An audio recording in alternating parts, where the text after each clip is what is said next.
Hi hello అందరికి నమస్తే, welcome to our channel. నా పేరు రవీందర్. ఆంధ్రప్రదేశ్లో టీడీపీ కూటమి అధికారంలోకి రావడానికి అడ్డమైనటువంటి హామీలు ఇచ్చింది, అధికారంలోకి వచ్చింది. అయితే జగన్మోహన్ రెడ్డి ఎన్నికలకు ముందు నెత్తి నోరు మొత్తుకొని చెప్పాడు, అయ్యా బాబు చంద్రబాబు నాయుడు హామీలు ఇస్తాడు కానీ అమలు చేయడు, 2014లో ఏం జరిగిందో అదే జరుగుతుందని చెప్పడం జరిగింది. అధికారంలోకి వచ్చి 2 నెలలు కావస్తూ ఉంది. ఇంతవరకు పథకాలకు సంబంధించి ఒక పింఛన్కి సంబంధించి అమలు చేశారు, సంతోషం. దాంట్లో ఎవరైతే వాలంటీర్లు ఉన్నారో వాళ్ళకి పంగనామం పెట్టారు, ఓకే. ఫ్రీ బస్ వచ్చిన వెంటనే అమలు చేస్తామని చెప్పారు, ఇంతవరకు ఫ్రీ బస్సుకు సంబంధించి అమలు లేదు. ఇదేందయ్యా అంటే అంత తొందర ఏమొచ్చింది, ఆడోళ్ళు ఏడికి పోయేది ఉందని చెప్పి ఆడోళ్ళ మీద వెటకారంగా మాట్లాడుతున్నటువంటి పరిస్థితి ఆ పార్టీ కానీ ఆ ప్రభుత్వంలో ఉన్నటువంటి పెద్దలు కానీ.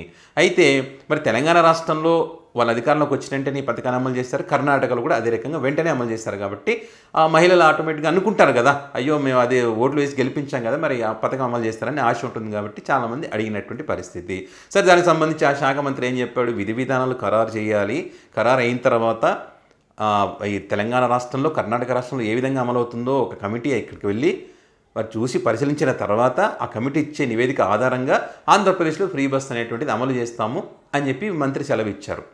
అయిపోయిందా ఆ విషయం పక్కన పెడితే, ఇప్పుడు తాజాగా నారా చంద్రబాబు నాయుడు గారి వారసత్వాన్ని పుణికిపుచ్చుకున్నటువంటి నారా లోకేష్ బాబు ఈరోజు శాసన మండలిలో తల్లికి వందనం పథకానికి పంగనామం పెట్టాడు. సరే, మనం ఏదో ఉట్టి ఆరోపణలు చేస్తున్నామని చెప్పి కొంతమంది అనుకునే వాళ్ళు ఉంటారు. కాబట్టి వారికి ఒక క్లారిటీ ఇవ్వడం కోసం నారా లోకేష్ బాబు ఏం మాట్లాడారో మీకు ఆ మాటలు వినిపిస్తాం. ఎన్డీఏ ప్రభుత్వం అధికారంలోకి వచ్చే ముందర చాలా స్పష్టంగా ఎంతమంది బిడ్డలు ఉంటే అంతమంది బిడ్డలకి ఇస్తామని హామీ ఇస్తాం జరిగింది. ఆ హామీకి మేము కట్టుబడి ఉన్నాం. రెండో అంశం అధ్యక్ష, అందుకే గైడ్ లైన్స్ రూపొందించడానికి కొంచెం సమయం కావాలని అడిగాం. నేను కూడా ఇది కొంచెం సీరియస్ గా తీసుకుంటున్నా. మంత్రులందరితో కూడా మేము చర్చిస్తున్నాం. గతంలో జరిగిన లోటుపాట్లు జరగకూడదనేది మా లక్ష్యం. మీరన్నట్టు గతంలో 15,000 రూపాయలని, తర్వాత అది కాస్త నెక్స్ట్ ఇయర్ 14,000కి అయింది, తర్వాత 13,000కి అయింది. 1,000 రూపాయలు టీఎంఎఫ్ అన్నారు, ఇంకో 1,000 రూపాయలు ఎస్ఎంఎఫ్ అని అది డబ్బులు తీసుకుంటాం జరిగింది. అంతేకాకుండా ఎలిజిబిలిటీ క్రైటీరియా కూడా మార్చడం జరిగింది. అధ్యక్ష, మీ ఇద్దరం కూర్చుని డేటాని కూడా ప్యూరిఫై చేయాలి, పకడ్బందీగా ఇది అమలు చేయాలనేది లక్ష్యంతో మేము చేస్తున్నాం. అధ్యక్ష, మీకు ఎలాంటి సందేహం అవసరం లేదు. అర్హులు ఎంతమంది ఉన్నా ఇవ్వాలనేదే ఎన్డీఏ ప్రభుత్వం లక్ష్యం, అది మేము సాధిస్తాం. రెండోది, ఇది బోర్డ్ ప్రభుత్వం ప్రైవేట్ పాఠశాలలకు వెళ్ళే విద్యార్థులకి వర్తిస్తుంది. ఇంకో పక్కన పెద్దలు అన్నట్టు అధ్యక్ష, 2019 నుంచి 24తో పోల్చితే ప్రభుత్వ పాఠశాలలో సుమారుగా 72,000 మంది విద్యార్థులు తగ్గారు. అధ్యక్ష, ఇది కూడా మేము చర్చిస్తున్నాం. ఎందుకంటే నాడు నేడు కార్యక్రమం ద్వారా వేలాది కోట్ల రూపాయలు ఖర్చు పెట్టిన విషయం వాస్తవం. కానీ ఎందుకు విద్యార్థులు తగ్గారు? గత ప్రభుత్వం సిబిఎస్ఈ తీసుకొచ్చింది. సిబిఎస్ఈ మళ్ళీ బోర్డ్ ఎగ్జామ్స్ అని పెట్టారు. తర్వాత ఐబీ గురించి ప్రస్తావించారు, టోఫెల్ గురించి కూడా ఒక ప్రశ్న ఉంది, దాని గురించి కూడా మాట్లాడతారు. కానీ నిర్ణయాలు తీసుకున్నప్పుడు, విద్యారంగంలో నిర్ణయాలు తీసుకున్నప్పుడు చర్చించాల్సిన అవసరం ఉంది. యూనియన్లతో మాట్లాడాలి, ఉపాధ్యాయులతో మాట్లాడాలి, అందరినీ కూర్చోబెట్టి ఆమోద్యమైన పరిష్కారం వెతకాల్సిన అవసరం ఉంది. అధ్యక్ష, నీ జర్క్ రియాక్షన్ తీసుకోవాల్సిన అవసరం లేదు. అందుకే మీరు చూస్తే నేను మంత్రి కరెక్ట్ ఈ రోజుతో నెల అయింది నేను ఛార్జ్ తీసుకుని. నేను కూడా అధికారులు చెప్పేది ఒకటే, రాబోయే సంవత్సరం ఏం చేయబోతున్నాం రోడ్ మ్యాప్ వేద్దాం, అందరితో చర్చిద్దాం, సంఘాలు అందరినీ కూర్చోబెడదాం, మాట్లాడదాం, వచ్చే సంవత్సరం నుంచి అమలు చేద్దాం. అయిపోయి నారా లోకేష్ బాబు మాట్లాడినటువంటి మాటలు కావాలంటే శాసన మండలిలో ఈరోజు నారా లోకేష్ బాబు ఏం మాట్లాడారనే దానికి సంబంధించి వాళ్ళ ఛానల్లో ఉంటాయి, వేరే వేరే ఛానల్లో సోషల్ మీడియా వేదికగా ఉంటాయి. ఆ వీడియోలు కావాలంటే చూడండి ఆయన మాట్లాడిన దాంట్లో. ఎందుకంటే మన దాంట్లో వేసుకుంటే కొంచెం ఉంటాయి కదా, కాపీరైట్ అనేవి వేస్తారని చెప్పి మనం జస్ట్ వాయిస్ మాత్రం వినిపిస్తున్నాను నేను. కావాలంటే డౌట్ ఉన్న వాళ్ళు చూడండి, నమ్మవాళ్ళు నమ్మొచ్చు. సో ఇది ఏం చెప్తా ఉన్నాడంటే నారా లోకేష్ గారు చాలా క్లియర్గా అర్హులైనటువంటి వారికి ఇస్తాము అని చెప్పారు. ఎలక్షన్కి ముందు ఈ మాట లేదు, అర్హులైనటువంటి వారికి ఇస్తామని చెప్పి ఇంట్లో ఎంతమంది ఉంటే అంతమంది విద్యార్థులకి అన్నారు. మొన్న ఆ మధ్యకాలంలో దీనికి సంబంధించినటువంటి గైడ్ లైన్స్ రిలీజ్ అయినాయి. అప్పుడు ఏందయ్యా అని అంత తీవ్ర వ్యతిరేకత వచ్చేసరికి లేదు తూచ్ దానికి అది కాదు, మేము గైడ్ లైన్స్ వేరే ఇస్తాము అని చెప్పి అధికారులు చెప్పారు. మంత్రులు కానీ వీళ్ళు కానీ ఎవరు చెప్పలేదు.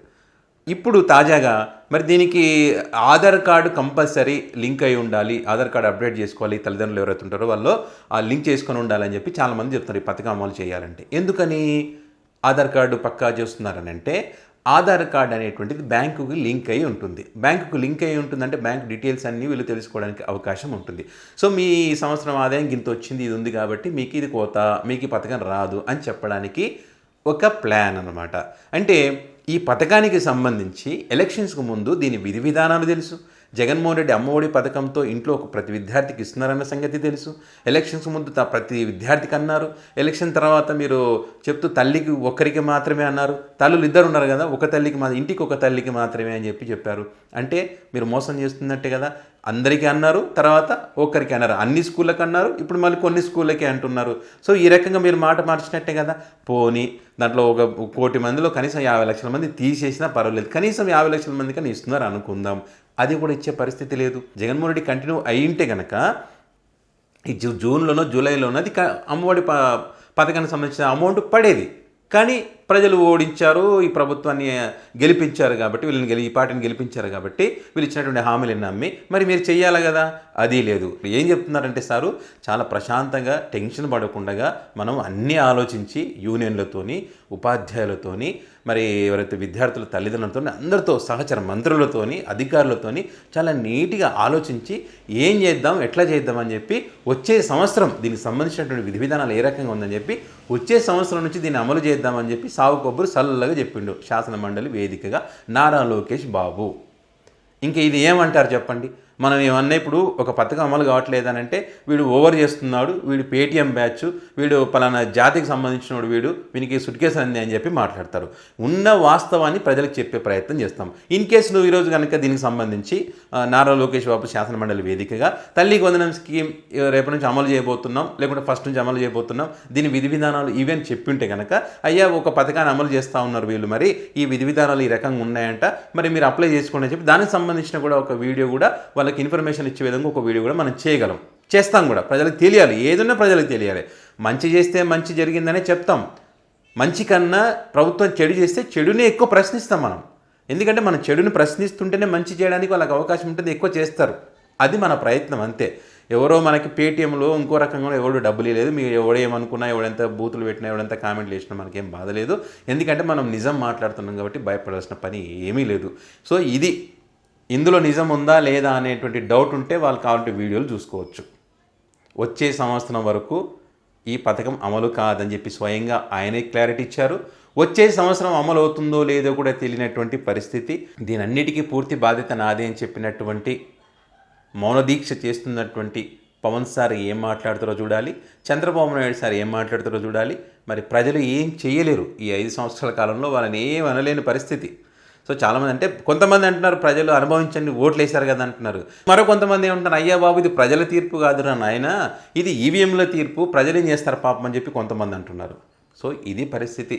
గతంలో అయితే వెబ్సైట్ల నుంచి లేపేసినారు, ఈసారి ఏకంగా పథకాలనే లేపేస్తున్నారు. సో ఏపీలో ఉన్నటువంటి కూటమి ప్రభుత్వం పనితీరు ఎంత అద్భుతంగా ఉందనడానికి నారా లోకేష్ ఈరోజు మాట్లాడినటువంటి మాటలు. మరి ఇంకో శాఖకు సంబంధించి ఇంకా చాలా ఉన్నాయి కదా పథకాలు వాళ్ళు ఇచ్చినట్టు సంబంధించి, 1 by 1 వాళ్ళంతా చాలా క్లారిటీ ఇస్తారు పథకాలకు సంబంధించి. కాబట్టి తల్లిదండ్రులు వీళ్ళంతా ఉంటారు కదా, ఈ ఏదో డబ్బులు వస్తాయని చెప్పి ఆశ పెట్టుకొని వీటి మీద ఎదురు చూస్తూ ఉండకండి. మీ పని మీరు చేసుకోండి. మీరు ఏమన్నా సర్దుబాట్లు చేసుకున్నట్టే పిల్లలకి ఫీజులు కట్టడమో, బుక్స్ ఇప్పడమో, బట్టలు కొనుక్కోవడం ఇట్లాంటి ఉంటాయి కదా, మీ పని మీరు కూలిపోతారో నాలిపోతారో ఇంకే రకంగా సంపాదించుకొని మీ ప్రయత్నం మీరు చేసుకోండి. ఈ డబ్బులు వస్తే మాత్రం ఆశ పెట్టుకోవద్దు. ప్రస్తుతానికైతే వచ్చే సంవత్సరం వరకు అని చెప్పారు కదా, ఆ సంవత్సరం కూడా కష్టమే. మీ ప్రయత్నం మీరు చేయండి.